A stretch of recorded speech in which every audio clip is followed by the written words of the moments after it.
राजकुमारी ने दूल्हे को जनाना महल में बुलवा लिया।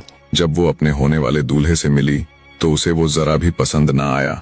अंततः राजकुमारी फूलमदे भी राजकुमार के साथ गंजे की योजना में शामिल हो जाती है। बंजारन के वेश में राजकुमार दूल्हे के सामने सुंदर नृत्य करता है और राजकुमारी फूलमदे उसे धनाधन मदिरा का सेवन करवाती है।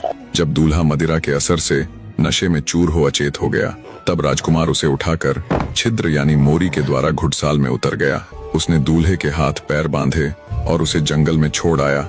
उसके बाद राजकुमार ने अपनी जनानी वेशभूषा त्याग कर बंजारे की वेशभूषा धारण कर ली। इधर जैसे ही सुबह हुई, राजकुमारी फूलमदे ने राजमहल में ये बात फैला दी कि दुल्हा बंजारन पर आसक्त हो उसे लेकर रातों रात फरार हो गया। राजा को जब ये बात पता चली तो उसे दूल्हे पर बड़ा क्रोध आया। सोचा जब बंजारा अपनी बंजारी को लेने आएगा तो उसे क्या जवाब दूंगा। राजा इसी सोच में खोया हुआ था कि गंजा और राजकुमार बंजारों के वेश में महल में आ धमके। राजा को प्रणाम कर बंजारा बोला, हे अन्नदाता, कृपया आप मेरी भाभी को बुलवा दीजिए, मैं अपने भाई को ले आया हूँ। ये बड़ा बेसब्र है अपनी पत्नी से मिलने के लिए। बंजारे की बात सुन राजा ने अपना सिर झुका लिया।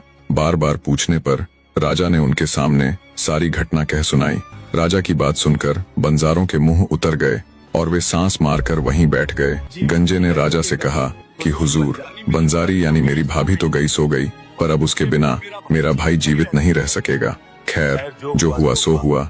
हमें तो इस बात का बड़ा अफसोस है कि आप एक राजा होकर भी अपना वचन नहीं निभा सके। मैंने बड़े विश्वास के साथ अपनी भाभी को आपके पास छोड़ा था। बंजारों की बात सुन राजा बड़ी दुविधा में पड़ गया। अंत में सोच विचार कर उसने अपनी सारी दासियों को श्रृंगार करके बुलवाया और बंजारे से कहा कि इनमें से जो भी तुम्हें पसंद आए उसी को चुन लो। मैं तुम्हारी बंजारन को तो वापस नहीं ला सकता, पर उसके बदले में दूसरी स्त्री जरूर दे सकता हूँ। सारी दासियां उसके सामने से निकल गईं, लेकिन बंजारे ने किसी को पसंद नहीं किया। दोनों बंजारे मुंह लटकाए निराश होकर वहां से जाने लगे तो राजा ने सोचा कि ये अच्छा नहीं होगा। एक राजा होकर यूं वचन तोड़ना सरासर राजवंशी परंपरा के विरुद्ध है और प्रजा को क्या विश्वास रह जाएगा ऐसे राजा पर।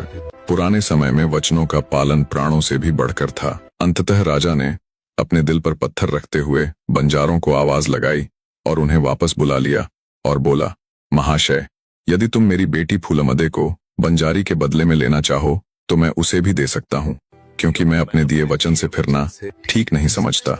गंजा तो जब से इंतजार ही इस बात का कर रहा था कि कब राजा उनके सामने अपनी बेटी फूलमदे के संग विवाह का प्रस्ताव रखे। राजा ने तुरंत आदेश देकर राजकुमारी फूलमदे को बुलावा भेजा।